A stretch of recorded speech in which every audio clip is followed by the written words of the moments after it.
প্রথম কথা হচ্ছে ঢুকেছে খুব ভালো লাগলো যে নার্স দিদি যারা আছেন, ডেপুটি সুপারিনটেন্ডেন্ট আমাদের দিদিরা আছেন, ওনারা ছিলেন। আমি সুপারকে পাইনি, ওনারা বললেন যে সুপার নেই। আমি অ্যাকচুয়ালি এখানে একটা পুজো আছে, পুজোটার ওখানে যাচ্ছিলাম বলে তো আমি ভাবলাম যে একবার ঘুরে যাই।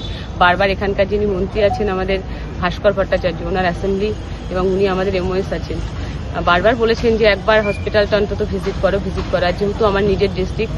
তো আমি ভাবলাম যে আজকে একবার ভিজিট করেই যাই। তো করলাম, সম্মানীয় মুখ্যমন্ত্রীর নির্দেশে করা হয়েছে। এসছি, সত্যি কথা বলতে হাসপাতালে বিগত সরকার তো একদম পরিকাঠামো প্রচণ্ড পুয়োর।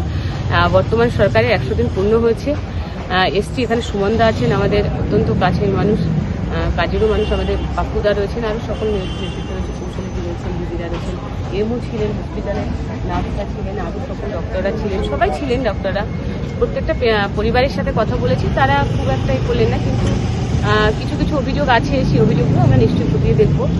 আর একটু হসপিটাল তো একটু সবই ঠিক আছে, কিন্তু একটু মানে নোংরা যেটা থাকে হসপিটালগুলো, সেগুলোকে বলা হয়েছে যাতে প্রতিদিন ক্লিন করে রাখা হয়।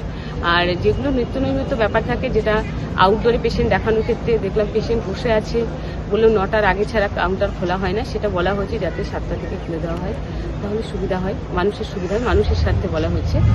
আর বাকিটা আমরা নিশ্চয়ই গিয়ে বলবো, জানাবো কী হয়েছে না হয়েছে।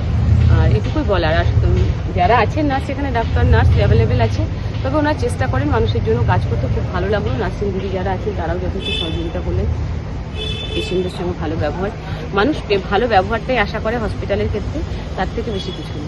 আরো ভালো ভালো খবর দেখতে সাবস্ক্রাইব করুন বাংলা হান্টের ইউটিউব চ্যানেল। বাংলা হান্টের আরো খবর দেখতে নজর রাখুন। বাংলা খবর মানেই বাংলা হান্ট।